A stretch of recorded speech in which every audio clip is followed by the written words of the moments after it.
दुर्गा नदी के किनारे बसा एक गांव फूलपुर। गांव में कुछ 100-150 लोग रहते थे। अंजलि, जो कि पास ही के जिले में रहती थी और 12वीं पास कर चुकी थी, उसके पिताजी ने बेटी को जल्दी विदा करने के लिए उसकी शादी फूलपुर गांव के मुकेश से करवा दी थी। मुकेश कभी स्कूल नहीं गया था और इस कारण वो पढ़ा लिखा नहीं था और बाकी गांव वालों की हालत भी मुकेश जैसी ही थी। मुकेश के घर में उसके माता पिता भी रहते थे। सासू माँ, मैं बाहर मंदिर तक जा रही हूँ, आधे घंटे में आ जाऊंगी। अरे अभी कहीं जाने की जरूरत नहीं है, चुपचाप जाके रसोई में रात के खाने की तैयारी करो। और ये घूंघट क्यों हटा लिया है तुमने? क्या पता नहीं कि इस गांव में औरतें बिना घूंघट के नहीं रहती? रात में अंजलि छत पर जाकर अपनी मम्मी से बात कर रही होती है। तभी गांव की 3-4 औरतें उसे देख लेती है और दरवाजे पर आकर उसकी सास से शिकायत करने लगती है। और क्या हुआ? अरे छत पे तो देखो, आपकी बहू मटक मटक के किसी से फोन पर बात कर रही है। दिन भर फोन पे लगी रहती है। अरे कल तो मंदिर के पास वो क्या कहते हैं, सेल्फी ले रही थी। शहर की बहू रखना अच्छा शान की बात है, पर देखना इसके लक्षण से ये तो तुम्हारे परिवार को बदनाम ना कर दे। ये पहली बार नहीं था जब सास से गांव के लोगों ने अंजलि की बुराई या शिकायत नहीं की हो। अब तो ये रोज की बात थी। अंजलि ये सब सुन लेती है। जब वो नीचे जाती है तो मुकेश भी वहां आ जाता है। सास कहती है, बेटा, लोग घर आकर शिकायत करने लगे हैं बहू के कामों की। देख लो, पति हो, संयम से रखो इसे। माँ जी, मैं तो अपनी माँ से बात कर रही थी, क्योंकि यहाँ कोई बात करने लायक ही नहीं है और अब मैं माँ के पास ही रहूंगी। वहाँ क्या रहना, वहाँ बाहर के लोग तो ठीक है, पर घर के लोग भी इज्जत ना दे सके। अरे नहीं नहीं अंजलि, ऐसा नहीं है, धीरे धीरे सब ठीक हो जाएगा, तुम फिक्र ना करो। अरे बस कुछ बोलना ही नहीं है, सर पे चढ़ा रखा है बहू को।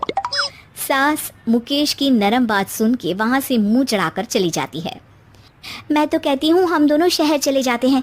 मैं पढ़ी लिखी हूँ, मुझे वहाँ नौकरी भी मिल जाएगी और थोड़े दिनों में आप भी वहाँ कुछ काम ढूंढ लेना।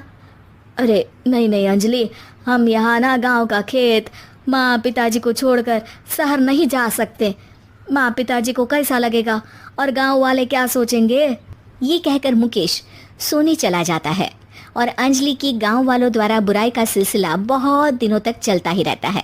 लेकिन अंजलि गुस्सा ना दिखाते हुए समझदारी से काम लेती है। बारिश का मौसम चालू हो जाता है। जोरदार बारिश से पूरे गांव में हाहाकार मच जाता है।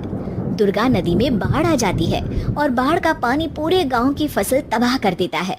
फसल की ये हालत देखकर गांव वाले निराश हो जाते हैं और बात तो यहाँ तक पहुँच जाती है कि कुछ लोग तो अंजलि को इस सब का दोषी ठहरा देते हैं। अरे पूरी फसल तबाह हो गई, पता नहीं किसकी नजर लग गई है। अरे जब से चौधरी परिवार में ये शहर की बहू आई है ना, तब से ही गांव की शांति चली गई है। इसके कर्म कांड से माँ दुर्गा नदी भी खुश नहीं है।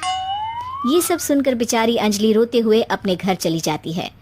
कुछ दिन बाद सभी गांव वाले अपनी फसल का मुआवजा लेकर अपने अपने घर आते हैं। मुकेश भी 1500 लेकर आता है। अंजलि को जब पासबुक दिखाता है तो अंजलि हैरान हो जाती है। अरे, ये पासबुक में तो उन्होंने 4000 की एंट्री करी है और आपको सिर्फ 1500 दिए। सच में? अरे वो सरकारी अफसर आपको बेवकूफ़ बना रहे हैं। सरकार की तरफ से हमें 4000 मिले हैं, लेकिन बाकी का सारा पैसा खुद ही खा रहे हैं। आप लोग के अनपढ़ होने का फ़ायदा उठा रहे हैं। ये सब सुनकर मुकेश परेशान हो जाता है, लेकिन अंजलि उसे हिम्मत से काम लेने को कहती है और सुबह होते ही मुकेश को पंचायत कार्यालय ले जाती है और साथ में गांव के और लोगों को भी। आप सरकारी बाबू क्या गांव के लोगों को बेवकूफ़ समझते हैं? आपको क्या लगता है ये पढ़े लिखे नहीं है तो आप कुछ भी मनमानी करेंगे? ये बेचारे दिन रात इतनी मेहनत करते हैं, ये हमारे अन्नदाता हैं और आप इनके साथ ऐसा धोखा करते हैं। अरे क्या बके जा रही है ये लड़की, किस धोखे की बात कर रही है? अपने कांड करके नदी माँ को नाराज करके हमारा नुकसान करके इसे चैन नहीं मिला क्या?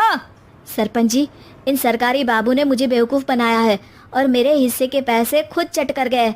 बस ये सुनते ही सरपंच वहाँ से दुम दबाकर भाग जाता है पता चलता है कि जनपद अधिकारियों ने गांव के सरपंच के साथ मिलकर सबके साथ धोखा किया है।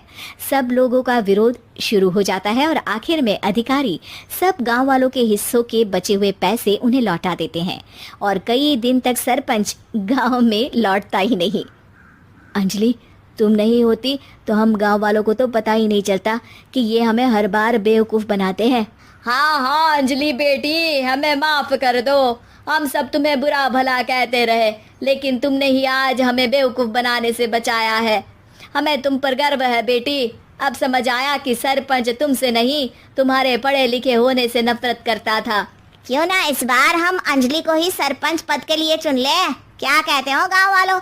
पढ़ी लिखी सरपंच।